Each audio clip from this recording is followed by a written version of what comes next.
الحمد للہ ملک الوہاب لا نظیر له ولا نصیر له ولا جبار اما بعد اعوذ باللہ من الشیطان الرجیم بسم اللہ الرحمن الرحیم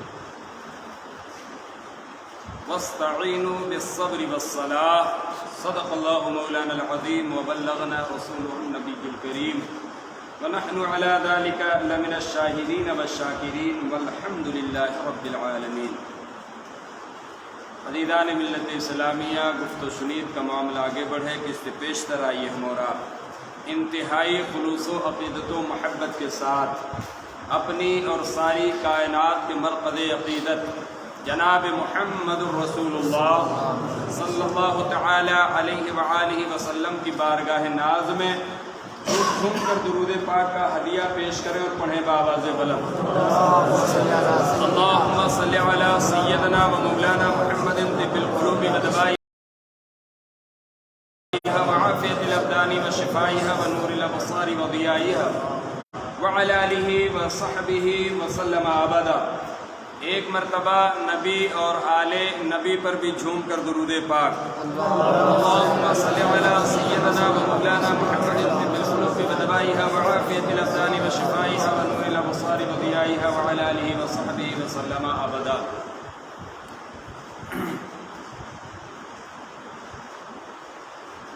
سجدے تو سب نے کیے پر تیرا نیا انداز ہے، تو نے وہ سجدہ کیا جس پر خدا کو ناز ہے۔ دشت بلا کو عرش کا زینہ بنا دیا، دشت بلا کو عرش کا زینہ بنا دیا، آیا جو قید سامنے عرش دشت بلا کو عرش کا زینہ بنا دیا، چھوا جو کنکریوں کو تو در بنا دیا، چھوا جو در کو تو چھوا جو کنکریوں کو تو در بنا دیا،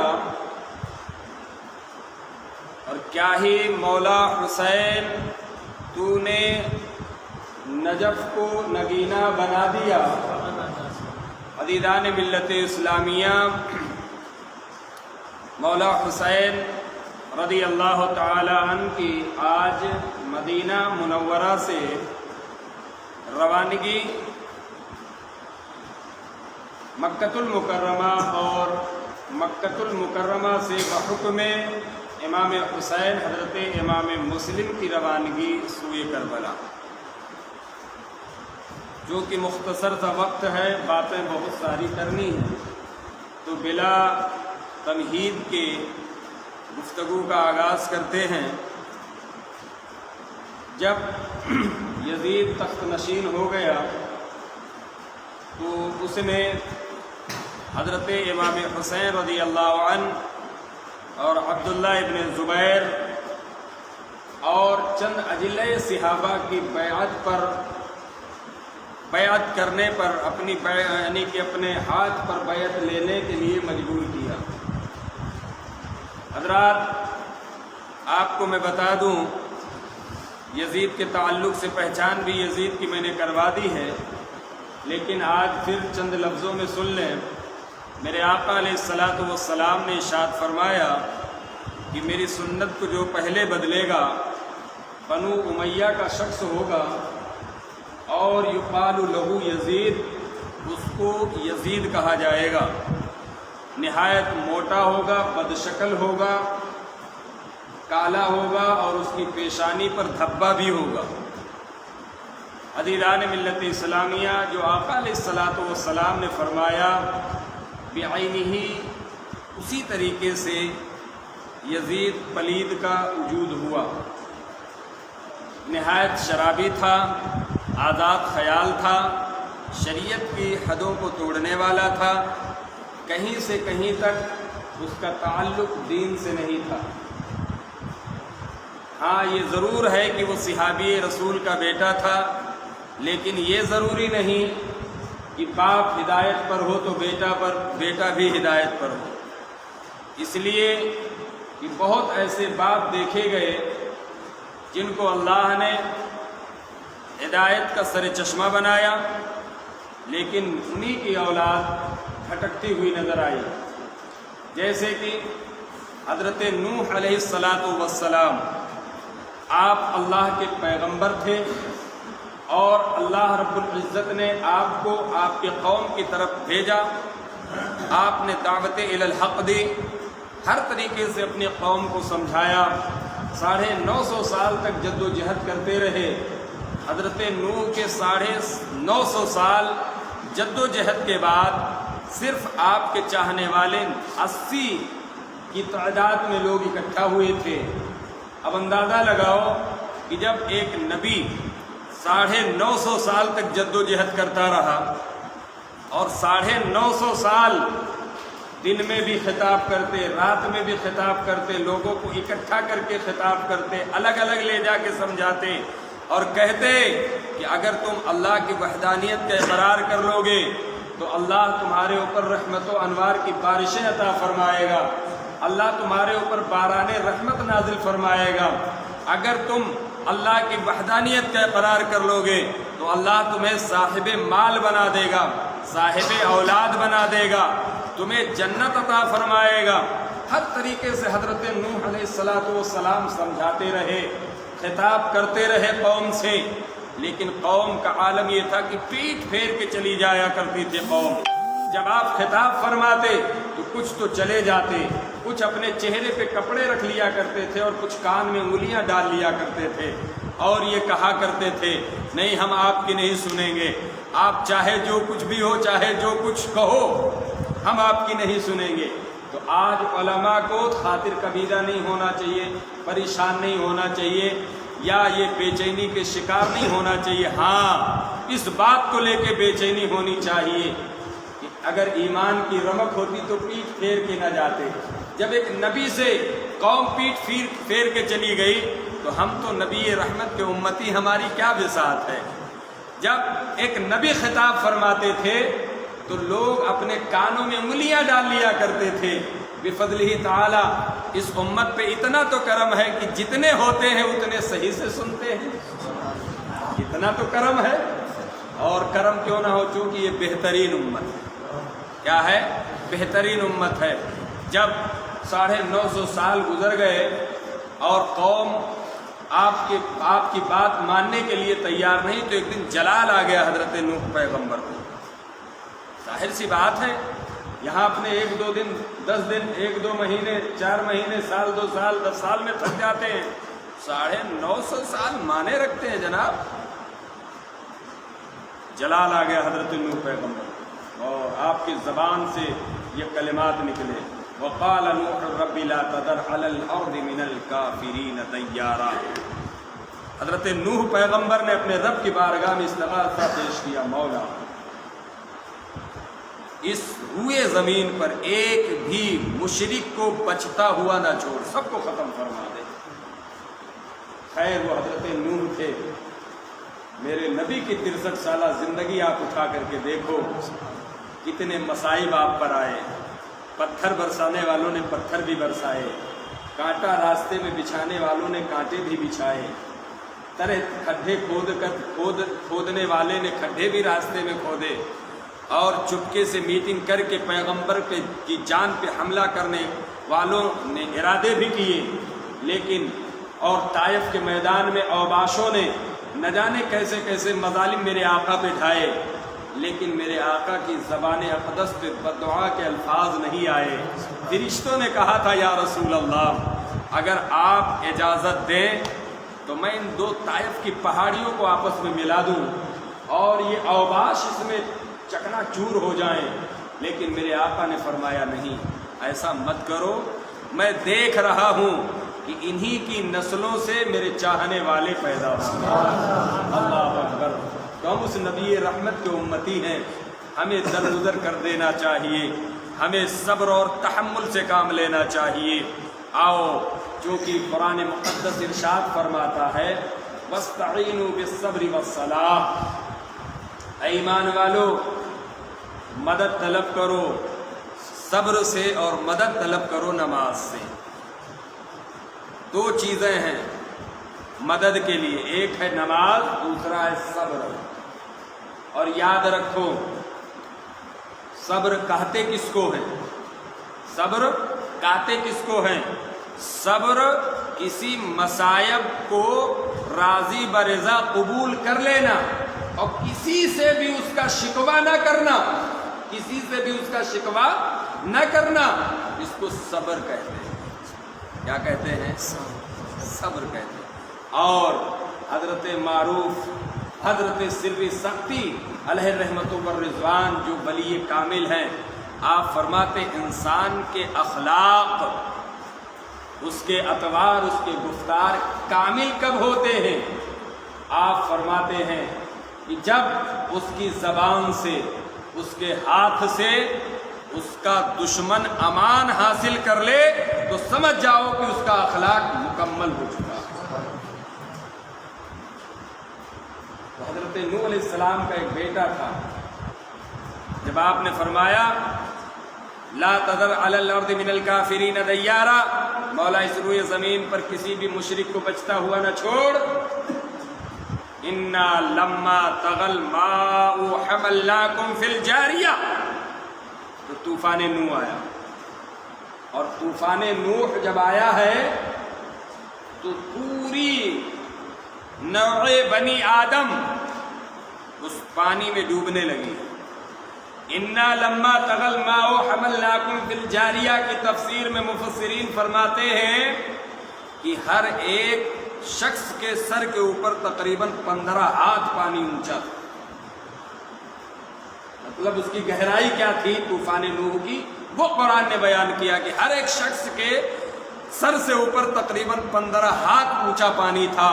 میرے عزیزو، ایک شخص کو پانی میں ڈوب کے مرنے کے لیے صرف 1 انچ بھی پانی اگر اس کے سر سے اوپر ہو یا ایک بال کے برابر بھی سر کے اوپر ہو تو اس کے مرنے کے لیے پانی کافی ہوتا ہے ڈوب کر کے۔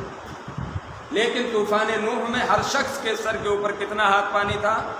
15 ہاتھ پانی تھا۔ حضرت نوح نے اپنے بیٹے سے کہا تھا آجا میری کشتی میں، محفوظ ہو جائے گا، لیکن اس نے کہا تھا اتنے بڑے بڑے پہاڑ ہیں، پہاڑوں میں جا کے چھپ جاؤں گا، اتنے بڑے بڑے درخت ہیں، درختوں پہ چڑھ جاؤں گا۔ لیکن اسے کیا معلوم تھا کہ جب من جانب اللہ طوفان آئے گا تو ان پہاڑوں کو بھی بہا لے جائے گا۔ حضرات وہ نافرمان بیٹا آپ کی نہیں مانا، آخرکار مشرکین کے ساتھ وہ بھی جو ہے اسی میں ڈوب کر کے مر گیا۔ تو یہ کوئی ضروری نہیں ہے کہ باپ نیک ہو تو بیٹا بھی نیک ہو۔ بہت ایسے ہوئے ہیں کہ باپ نیک تھے لیکن بیٹا شقی القلب تھے، بیٹا عیاش تھے، بیٹے شرابی تھے۔ انہی میں سے ایک نام یزید پلید کا بھی آتا ہے۔ باپ صحابی رسول تھا، حب اہل بیت، محب اہل بیت تھا، اور صحابہ کی مقدس جماعت کا ایک اہم لیڈر حضرت امیر معاویہ رضی اللہ تعالیٰ عنہ تھے، لیکن بیٹا بڑا شقی القلب تھا، بیٹا بڑا نافرمان تھا۔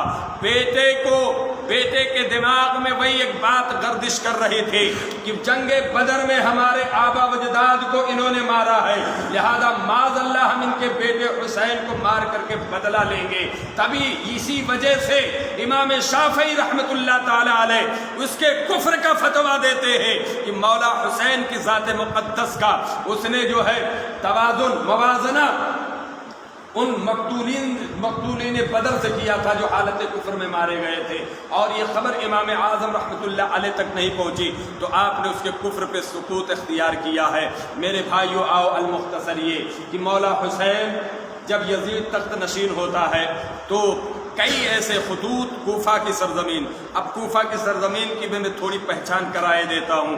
حضرت مولا کائنات حضرت علی کرم اللہ وجہ کے چاہنے والے کوفہ میں زیادہ تھے، شیعان علی زیادہ وہاں پر موجود تھے، اور آپ نے اپنے دور خلافت میں اپنا دارالخلافہ بھی کوفہ کو بنایا۔ بہت سارے آپ کے چاہنے والے تھے، لیکن کوفے کے تعلق سے ایک مقولہ بھی بڑا مشہور ہے، کوفی لا یوفی، کوفی ایسے ہوتے ہیں جو وفا پورا نہیں، جو وعدے کو وفا نہیں کرتے ہیں۔ کوفیوں نے خط لکھا مولا حسین کی بارگاہ میں، کہا اے سیدہ کے لال، اے علی المرتضیٰ کی آنکھوں کے تارے، یزید تخت نشین ہو گیا ہے، چونکہ وہ شرابی ہے، کبابی ہے، زانی ہے، اور وہ شریعت کی حدوں کو توڑنے والا ہے، لہذا ہم اس کی اقتدا نہیں کریں گے، ہم اس کی امامت کو، ہم اس کی خلافت کو قبول نہیں کرتے ہیں، لہذا آپ ہمارے درمیان آ جائیں تاکہ ہم آپ کو اپنا امام تسلیم کر لیں اور آپ جو راہ ہدایت ہمیں بتائیں ہم اس پر چل کر کے اپنی زندگی کے بقیہ اوقات کو گزاریں۔ مولا حسین کی بارگاہ میں ایک خط پہنچا، اس کے بعد میں دوسرا خط لکھا گیا کہ آپ ضرور بھی ضرور کوفہ تشریف لائیں، ہم تمام شیعان علی آپ کی معاونت کریں گے، آپ کے ساتھ رہیں گے اور آپ کے دشمن کے خلاف ہم لڑیں گے۔ تمام ساری باتیں اس خط میں لکھا گیا تھا۔ یہ ساری صاحب تاریخ طبری نے اپنی تاریخ طبری کے اندر مرقوم کیا ہے، تحریر کیا ہے۔ حضرات تقریباً 150 خط حضرت امام علی مقام کی بارگاہ میں پہنچے۔ آپ مدینہ منورہ سے مکۃ المکرمہ کی طرف روانہ ہو رہے ہیں۔ آؤ ذرا اندازہ لگاؤ، جو پیدا مدینہ میں ہوا ہو، مدینہ کی گلیوں میں کھیلا ہو، جس کی شاہراہیں مدینہ کی گلیاں رہی ہوں، جس کی ٹھنڈی ہواؤں کے لیے مدینہ کے کھجور کے باغات رہے ہوں، جس کے تفریح کے لیے مدینہ کے گلی کوچے رہے ہوں، اور جن کے بچپن گزرنے کے لیے نبی کا کاشانہ نبوت رہا ہو اور سیدہ پاک کا آنگن رہا ہو، اس حسین سے جب مدینہ چھوٹا ہوگا تو دل پہ کیا گزری ہوگی۔ ایک عاشق جب مدینہ جاتا ہے اور مدینہ سے جب واپس آتا ہے تو اس کے دل پہ قیامت سے پہلے قیامت ٹوٹ پڑتی ہے، کیوں؟ مدینہ چھوٹ رہا ہے۔ حضرت مولا حسین ہیں، رات کی تاریکی ہے، سارا مدینہ محو خواب ہے، سارا مدینہ نیند کی آگوش میں ہے۔ مولا حسین 56 سال 5 ماہ 5 دن کی عمر شریف ہے آپ کی، ایک یعنی کہ جوانی سے بڑھاپے کی طرف پورے طور پہ آپ منتقل ہو چکے ہیں۔ ایک 56 سالہ بوڑھا مولا حسین اپنے گھر سے نکل کر کے اپنے نانا کی مزار مقدس کی طرف جا رہا ہے۔ اللہ اکبر! مولا حسین اپنے نانا کی مزار پاک پہ پہنچے ہیں اور مزار پاک پر پہنچنے کے بعد آپ سلام عرض کرتے ہیں، صلاۃ و سلام عرض کرتے ہیں۔ اس کے بعد عرض کرتے ہیں، نانا جان آپ کا حسین آپ کی بارگاہ میں حاضر ہے، جس حسین کو آپ نے میری رضا کی خاطر اپنے کندھے پہ سوار کیا۔ جب ہم نے آپ کو کہا کہ میرے لیے آپ اونٹ بنے تو آپ میرے لیے اونٹ بن گئے تھے۔ یا رسول اللہ، میں وہی حسین ہوں جس کے لیے آپ نے مہار کی شکل، لگام کی شکل میں اپنی زلف معمر کو پیش کر دیا تھا۔ یہ نانا جان، میں وہی حسین ہوں جس کو آپ کبھی اپنے سینے پہ بٹھاتے تھے، کبھی کندھے پہ بٹھاتے تھے، کبھی حلقوم کو بوسا دیتے تھے، کبھی پیشانی کو بوسا دیتے تھے، اور بوسا تو بوسا کبھی سونگھا بھی کرتے تھے جیسے انسان پھول کو کرتا ہے۔ اے نانا جان، جب ہم کبھی خاطر کبیدہ ہوا کرتے تھے آپ بے چین ہو جایا کرتے تھے، جب میں پیاسا ہوا کرتا تھا آپ اپنی زبان اقدس میرے منہ میں ڈال دیا کرتے تھے۔ اب میری عمر 56 سال کی ہو گئی ہے نانا، آپ کے دین کی گردن پہ چھری چلانے والا یزید تخت نشین ہو گیا ہے۔ اے میرے نانا، مجھے صبر و استقلال کا پہا، صبر و استقلال کی دعا ہمارے لیے فرمائیں تاکہ ہم جا کر کے اس یزید پلید کی اس گندے کارناموں کو اور گندے منصوبوں کو ملیا میٹ کر سکیں۔ مولا حسین اپنے نانا کی مزار مقدس پر اسی طریقے سے گریہ و زاری کر رہے ہیں، فریادیں کر رہے ہیں۔ روایتوں میں آتا ہے، اور روضۃ الشہداء، صاحب روضۃ الشہداء اپنی کتاب میں تحریر فرماتے ہیں کہ مولا حسین یہ آہوزاری کرتے کرتے نانا کی مزار مقدس سے یوں باہیں ڈال کے لیٹ جاتے ہیں اور آپ کی آنکھ لگ جاتی ہے، ایک لمحے کے لیے آپ کو نیند آ جاتی ہے۔ ذرا سوچو تو صحیح، جس کے لیے یزید کی فوج منتظر ہو، جس کے خون کے جو فوج مولا حسین کے خون کی پیاسی ہو، اس حسین کو نیند کب آ سکتی ہے؟ لیکن جب روضہ مصطفیٰ پہ حسین پہنچے ہیں نا تو آپ کو نیند کا غلبہ ہوا ہے، آپ نیند کی حالت میں آ گئے ہیں۔ جب آپ کو محو استراحت محسوس ہو، یعنی جب آپ آگوش نیند میں آئے تو آپ کیا دیکھتے ہیں؟ مصطفیٰ جان رحمت تشریف لے آئے ہیں۔ میرے نانا نے میرے سر کو اپنی آگوش میں رکھا ہے اور میرے نانا میرے سر پہ اپنے دست نبوت کو پھیر رہے ہیں، کبھی پیشانی پہ پھیر رہے ہیں، کبھی میرے چہرے پہ پھیر رہے ہیں۔ میرے نانا فرماتے، میرے بیٹے گھبراؤ نہیں، پریشان نہ ہو، حوض کوثر آپ کا انتظار کر رہا ہے، جنت الفردوس آپ کا منتظر ہے۔ اے مولا حسین، آپ ہی کی خاطر تو جنت سجائی جا رہی ہے، جنت کے باغات کو آرائش اور زیبائی سے مزین کیا جا رہا ہے۔ اے میرے بیٹے حسین، گھبراؤ نہیں، اللہ تمہیں صبر کا جبال شامخ بنا دے گا، اللہ تمہیں تحمل کا جبال شامخ بنا دے گا۔ رہا یزید تو وہ فنا فی النار ہو جائے گا، میں آپ کے ساتھ ہوں، اور تیرا بابا علی بھی تیرے ساتھ ہے، تیری ماں فاطمہ بھی تیرے ساتھ ہے۔ مولا حسین فرماتے ہیں، اب نیند سے میں بیدار ہو گیا ہوں۔ جب نیند سے مولا حسین بیدار ہوئے تو ایسا لگ رہا تھا جیسے بوجھ ہو گیا ہو، مولا حسین فرماتے تمانیت قلبی حاصل ہو گئی ہے، سکون حاصل ہو گیا ہے، میرے مصطفیٰ نے مجھے دھاس بندھا دی ہے، چل میرے بیٹے آگے آگے پیچھے پیچھے، تیرا بابا بھی آ رہا ہے،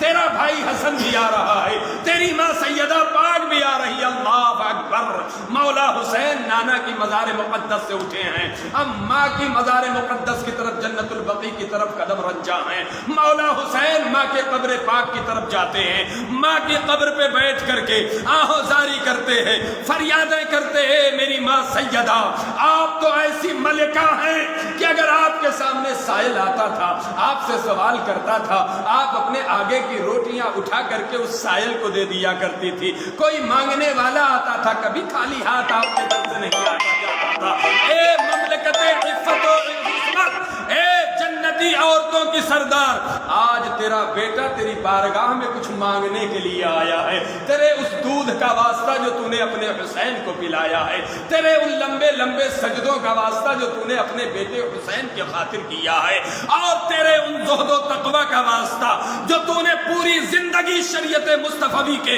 حدود میں رہ کر کے گزارا ہے، اے سیدہ پاک آج تمہارا بیٹا بھی تم سے کچھ مانگنے کے لیے آیا ہے۔ مولا حسین عرض کرتے میری والدہ مجھے صبر کی دولت سے مالا مال فرما دیں، رب العزت سے دعا کریں کہ اللہ مجھے صبر کا پیکر بنائے، تحمل کا پیکر بنائے، اس لیے کہ مجھے اتنی بڑی آزمائش میں ڈال دیا گیا ہے کہ ایک طرف میں کربلا کی طرف مکہ کی طرف روانہ ہونے والا ہوں، اور دوسری طرف یہ کہ میری ایک بیٹی بیمار صغرا ہے جو بستر علالت پر ہے۔ اللہ اکبر، صبر ذرا دیکھو، اگر دیکھنا ہے صبر نا تو حسین سے جا کر کے حسین کے ساتھ جا کر کے دیکھو، حسین کے گھرانے میں جا کر کے دیکھو، حسین کے اہل و عیال میں جا کر کے دیکھو۔ اگر صبر کا کی مکمل تفسیر دیکھنی ہے مولا حسین کو دیکھ لو، حضرت جناب زینب سلام اللہ علیہا کو دیکھ لو، اور ام رباب شہر بانو کو دیکھ لو، یہ مکمل صبر کی تفسیر نظر آتے ہیں۔ حضرات اس طریقے سے آپ وہاں پر بھی آہوزاری کرتے ہیں، پھر الوداعی سلام کر کے بھائی حسن کی مزار مقدس پہ جاتے ہیں، الوداعی سلام کرتے ہیں، اپنے ماموں حضرت ابراہیم کی مزار مقدس پہ جاتے ہیں، وہاں پر الوداعی سلام کرتے ہیں۔ اب حسین پلٹے ہیں اپنے کاشانے کی طرف، اپنے گھر کی طرف پلٹے ہیں، اور ادھر پہلے ہی مولا حسین کہہ کے گئے تھے سامان سفر تیار رکھنا، جب میں آؤں تو یہاں سے روانگی کے لیے تیار ہو جانا ہے۔ مولا حسین پہنچے ہیں، زاد سفر تیار ہو گیا ہے، سفر میں جو ضروریات کی چیزیں ساری پیک ہو چکی ہیں، مولا حسین ہیں اور آپ کی ہمشیرہ حضرت زینب سلام اللہ علیہا ہیں۔ اب آپ چل رہے ہیں، آپ کی ایک بیٹی ہے جس کا نام بیمار صغرا ہے، بیماری کی حالت میں ہے، وہ تاریخوں میں آیا ہے کہ آپ کو اتنا شدید بخار تھا کہ اگر حضرت علی اصغر کو لیتی تو حضرت علی اصغر آپ کی آگوش میں نہیں رہ سکتے تھے، اگر آپ کسی کو چھوتی تھی تو مجال نہیں تھا کہ تھوڑی دیر کسی کو وہ پکڑ کے رکھتی۔ مطلب یہ کہ روایتوں میں یہاں تک آیا ہے دنیا بھر میں امت مصطفیٰ کو جتنا کچھ بخار آنے والا تھا اس سے کہیں زیادہ بخار اللہ رب العزت نے حسین کی بیٹی صغرا پہ نازل کر دیا ہے، مسلط کر دیا ہے۔ اب اس شدت کا بخار نہ تو کبھی کسی کو آیا ہے نہ قیامت تک آ سکتا ہے۔ حضرت بیمار صغرائیں دیکھ رہی ہیں کہ سب سامان تیار کیا جا رہا ہے لیکن میرا سامان تیار نہیں کیا جا رہا ہے۔ حضرت علی اصغر کا جھولا بھی پیک کیا جا رہا ہے، ان کے چھوٹے چھوٹے کپڑے بھی پیک کیے جا رہے ہیں، لیکن میرا کوئی نام و نشان نہیں ہے۔ حضرت بیمار صغرا اپنے بابا سے عرض کرتی بابا میں بیمار نہیں ہوں، آپ اٹھ کے بیٹھ جاتی، اپنی ساری طاقت کو یکجا کر کے اٹھ کے کھڑی ہو جاتی ہے، کہتی بابا دیکھو اب میرا بخار کم ہو چکا ہے، اب میری طبیعت میں سدھار آ گئی ہے، اب مجھے آپ لے سکتے ہیں۔ بابا آپ اگر مجھے سفر میں لے کے چلیں گے نا تو میں وضو کے لیے آپ کو پانی پیش کروں گی، اگر آپ مجھے لے کر کے چلیں گے نا تو میں آپ کا نماز سے پہلے مصلی بچھا دیا کروں گی۔ مولا حسین کی آنکھوں میں آنسو آ گئے، عرض کرتے بیٹی تو بیمار ہے، میں جاتا ہوں، میں جانے کے بعد میں تیرے بھائی کو تجھے لینے کے لیے ضرور بھیجوں گا۔ اللہ اکبر، اتنا کہتی ہے بیمار صغرا، گش کھا کے گر جاتی، بے ہوش ہو جاتی ہیں۔ مولا حسین فرماتے پانی لاؤ، پانی لائے، مولا حسین نے سورہ فاتحہ پانی پہ پڑھ کر کے دم کیا، سیدہ پاک کی پیشانی پر اور چہرے پہ ملا، سیدہ پاک کو ہوش آ گیا۔ اللہ اکبر، کتنے صابر ہیں مولا حسین، بیمار بیٹی کو چھوڑ کر کے جا رہے ہیں۔ کیوں جا رہے ہیں؟ نانا کے دین کو بچانے کے لیے جا رہے ہیں، نانا نانا کی دین پہ آزادانہ یزیدیت چھریاں چلا رہے تھے، اس چھری کو اپنے نانا کی گردن سے ہٹانے جا رہے تھے، دین مصطفی کو پھر جاویدانی زندگی عطا کرنے کے لیے جا رہے تھے۔ اگر اس وقت مولا حسین نہ گئے ہوتے تو اللہ کے نبی کے دین کو تخت و تاراج کر دیا ہوتا، وہ ملیا میٹ کر دیا ہوتا۔ اسی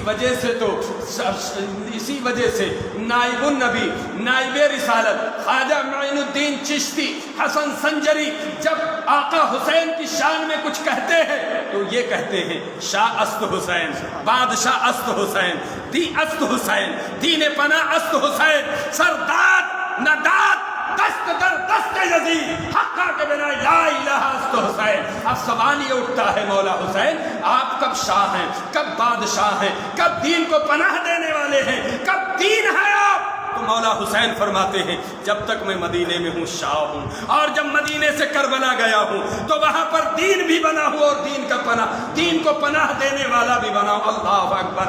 اور عظمت لا الہ الا اللہ کی آبرو بھی ہے حسین۔ اگر حسین نہ جاتے تو یزید لا الہ الا اللہ کی آبرو پہ داغ لگا دیتا، داغدار کر دیتا۔ لہذا مولا حسین نے لا الہ الا اللہ کے دامن اقدس کو یزید کے اس دھبے سے محفوظ و معمون رکھا ہے۔ میرے بھائیوں، مولا حسین ہیں، اپنے سفر کو لیتے ہیں، اپنے سامان کو لیتے ہیں۔ اب مدینہ منورہ چھوٹ رہا ہے مولا حسین سے۔ اب گھر سے جب باہر نکلے ہیں نا، ایک صحابی رسول سے ملاقات ہو گئی ہے۔ آپ فرماتے اے شہزادے، اے اللہ کے پیارے رسول کے پیارے نواسے، آپ کہاں جا رہے ہیں؟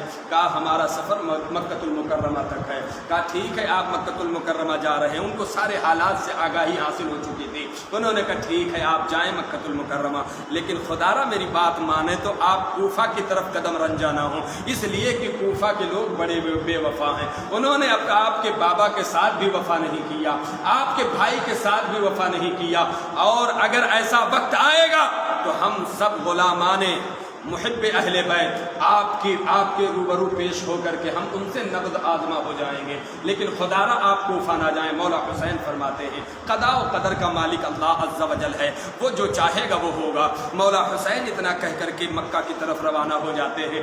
ایک دن تھا کہ مصطفیٰ جان رحمت اپنے گھر کو، اپنے وطن کو الوداع السلام کہہ کر کے چھوڑ کے مدینہ کی طرف آئے تھے، اور آج ایک دن ہے کہ مولا حسین اپنے نانا کے گھر، اپنے نانا کے مزار مقدس کو، اپنی والدہ کی مزار مقدس کو چھوڑ کر کے آج مکہ کی طرف روانہ ہو رہے ہیں۔ رب کا عظیم کرشمہ، عظیم معمہ ہے۔ اللہ اکبر۔ دیکھو تو ذرا صحیح، مولا حسین اب چلے ہیں، یہ چھوٹا سا قافلہ ہے، مکہ المکرمہ چند دن کے سفر کے بعد مکہ المکرمہ پہنچ جاتا ہے۔ اب جب مکہ المکرمہ یہ قافلہ پہنچا ہے نا، تو وہاں کئی صحابہ جلوہ گر تھے، جس میں ایک صحابی کا نام آتا حضرت عبداللہ ابن زبیر رضی اللہ عنہ، اور دوسرے اجل صحابہ کو جب پتہ چلا مولا حسین مکہ آ گئے ہیں، آپ کی ملاقات کے لیے لوگ آ رہے ہیں، بھیڑیں لگ رہی، ازدحام ہو رہا ہے۔ اللہ اکبر۔ کون آیا؟ سیدہ کے لال مکہ المکرمہ آئے ہیں، بڑی عزت و شرافت کے ساتھ، اعزاز کے ساتھ آپ کو مکہ المکرمہ میں رکھا گیا ہے۔ 4 شعبان المعظم کو مولا حسین نے مدینہ چھوڑا ہے، اور اس کے بعد میں چند ماہ وہاں مکہ المکرمہ میں رہے ہیں۔ پھر وہاں کئی خطوط آئے، اس طریقے سے آپ کے پاس کل 150 خطوط ہو گئے۔ اب مولا حسین سوچنے پہ مجبور ہو گئے کہ ایک طرف 150 خطوط ہیں، دوسری طرف صحابہ کی یہ جماعت ہے، اگر میں نہیں جاتا ہوں تو وہ انہیں کل موقع ملے گا میدان محشر میں کہنے کا مولا میں نے تو بلایا تھا حسین کو لیکن آئے نہیں، اور اگر جاتا ہوں تو یہ صحابہ اصرار کریں گے، یعنی ایک طرف ان کے بلانے کی دعوت، دوسری طرف صحابہ روکنے پہ لگے، اب کریں تو کیا کریں۔ لہذا آپ کے دماغ میں ایک تدبیر آتی ہے، تو ٹھیک ہے، آپ جب ان کی طرف سے 150 خطوط آ گئے تو آپ نے خط لکھا، اور اس خط کا مضمون یہ تھا کہ اے کوفہ کے لوگوں، میں مسلم ابن عقیل کو تمہاری طرف بھیج رہا ہوں، اپنا نائب بنا کر کے، اپنا جانشین بنا کر کے۔ مولا حسین نے وہ خط بھیج دیا۔ اس کے بعد میں آپ نے مسلم ابن عقیل رضی اللہ عنہ کو کہا کہ تمہیں کربلا جانا ہے، اور وہاں پر جا کر کے جو میرے بابا کے محبین ہیں، اور جو میرے بھائی کے چاہنے والے ہیں، جو میرے چاہنے والے ہیں، جو محب اہل بیت ہیں، ان سب سے تم میری بیعت لوگے، یعنی کہ تم میرے نائب بن کر کے جاؤ گے۔ حضرت مسلم بن عقیل نے آپ کے حکم کو سراہا، اور اپنے لیے